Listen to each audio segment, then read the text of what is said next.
Nisa'nın tariflerine hoş geldiniz.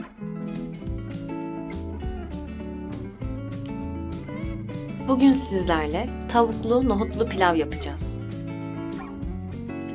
2 adet tavuk göğsümüzü haşlayalım. Haşlanan tavuklarımızı bir tabağın içerisine alalım. Tavuklarımızı güzelce didelim.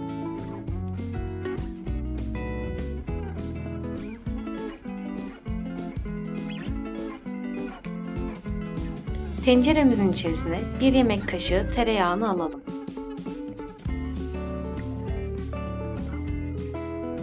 Üzerine tavuklarımızı ekleyip güzelce karıştıralım.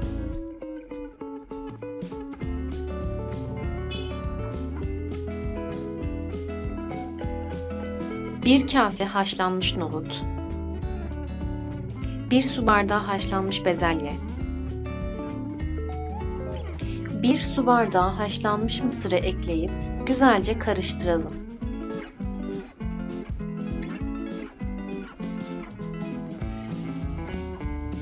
Bir tatlı kaşığı tuz ilave edelim. İsteğe bağlı artırabilirsiniz.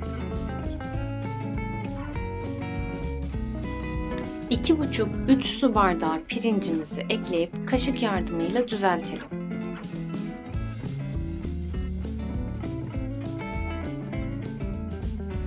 Tavuklarımızı haşladığımız tavuk suyumuzu pirincimizin üzerine dökelim. Pirincinize göre suyunuzu ayarlayabilirsiniz. İsteğe bağlı olarak tuz ilave edebilirsiniz.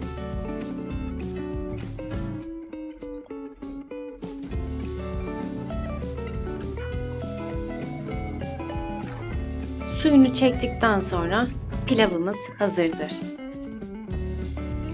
Şimdiden deneyecek olanlara afiyet olsun.